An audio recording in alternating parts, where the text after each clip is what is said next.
So you want some resources, do ya? I happen to be quite good at decimating entire planets of their resources. There's so many things to destroy already, I hardly know where to start. That gave us enough to build our first furnace. I love how the game just lets me loose at this point. Like, you built a furnace, you're good to go. Very presumptuous of it that I won't do something incredibly stupid. So we're going to smelt some copper and we're going to use coal as fuel. I think coal is a better choice than trees because there's a lot of rocks and not a lot of trees. Next we're going to smelt some iron because iron is usually used for crafting workbenches. I spent the entire night mining because it was too dark for you guys to see, and I've determined I need a better laser. I did just randomly find a pickaxe out of that rock, so we're going to go ahead and throw that in a hotbar. Using the ore we've smelted so far, we can make our first crafter.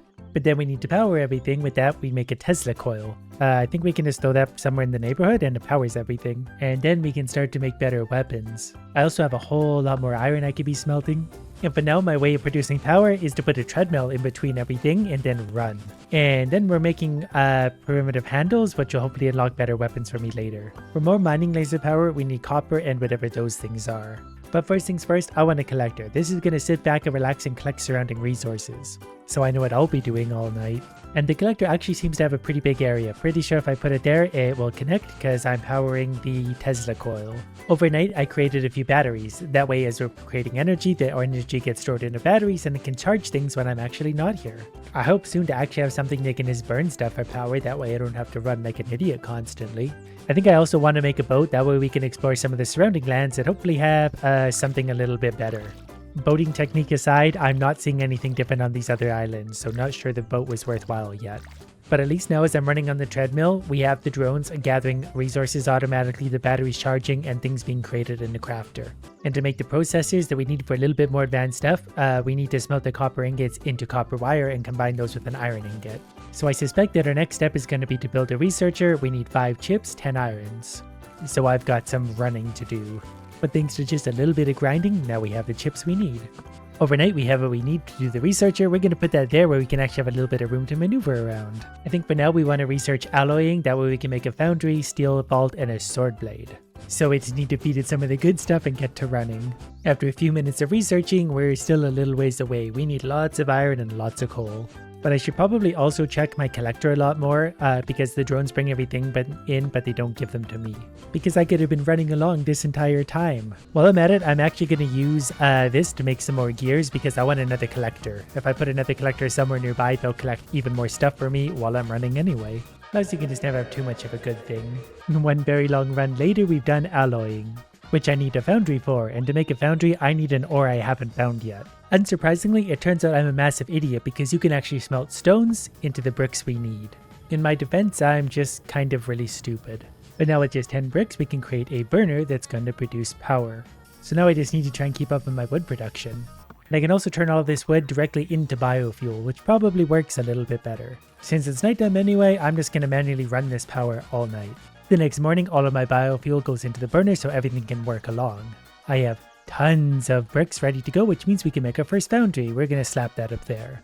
And now iron plus coal equals steel. So while everything's going, we're going to get started on that. We're going to sacrifice basic wood, but I need a lot more coal. And I'm going to get that the only way I know how.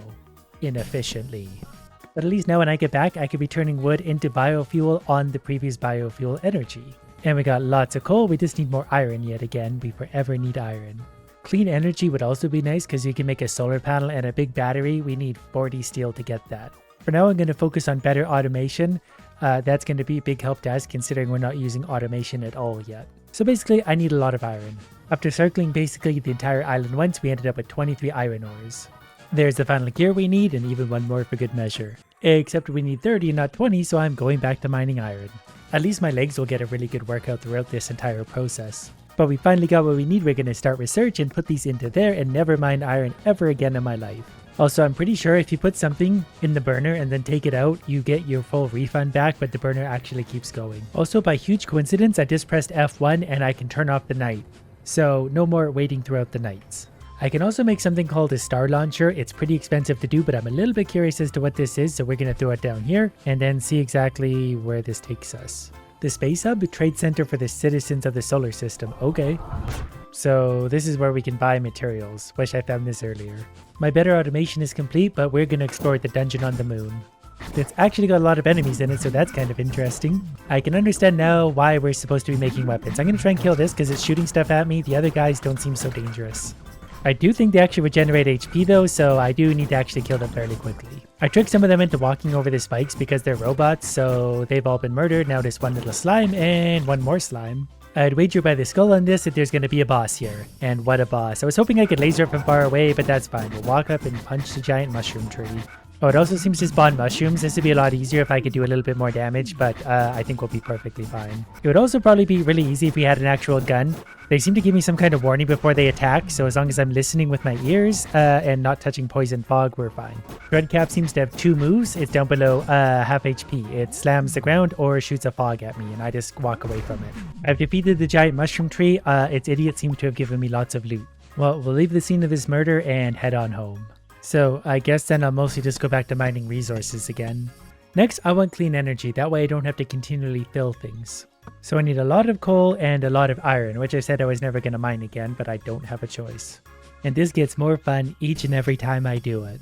And I don't know how I didn't realize this before, but we obviously need a second furnace. We've got a lot of different stuff we need to break down. And I don't want to waste my precious fuel to do that right now, so I'm going to run on the treadmill for a while. At least with all the iron and coal we mined, we should be able to get the steel we need. We painstakingly saved up the steel we need, so let's get researching. Back to the treadmill. I mean, I would go harvest materials, but I'm really bored of doing that. I'd actually rather just run on the treadmill at this point.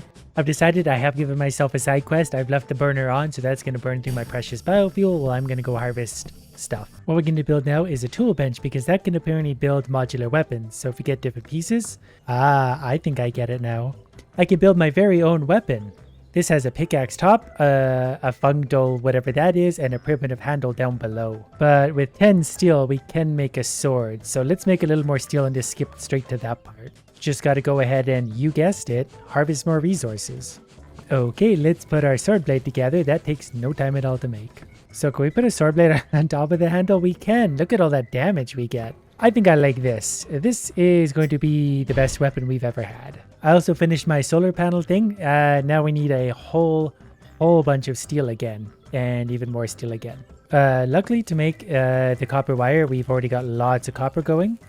Some of these other pieces are going to get quite expensive, and of course we need more steel.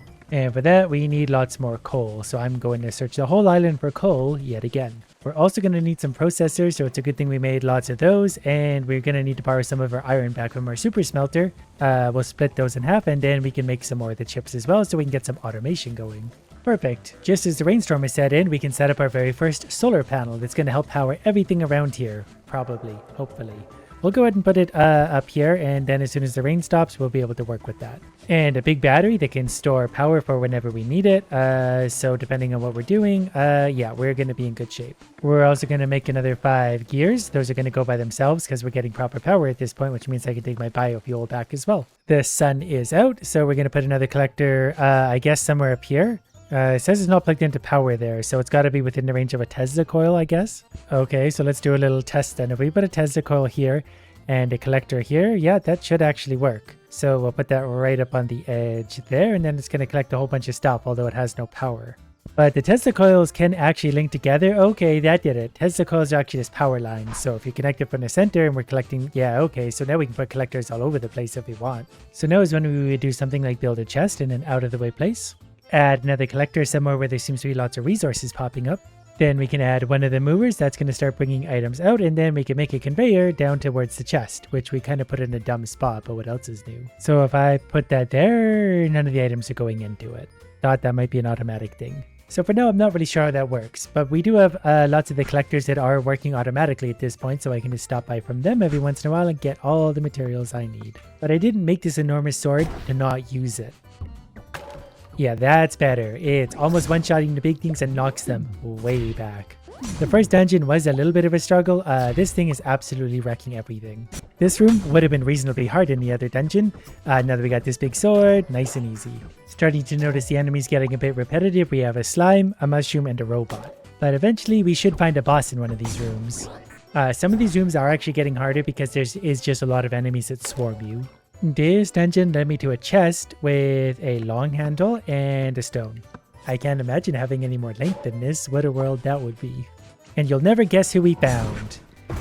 Dreadcap, Harbinger of Decay. Well, this time we can just get in there and hit them from way far away, move out again. This will be a much quicker, easier battle. One more little hit, this thing is dead. I wouldn't have said no to an actual reward, but what are you gonna do? I guess we'll just launch ourselves back to our original planet, where we'll mine resources for the rest of our existence.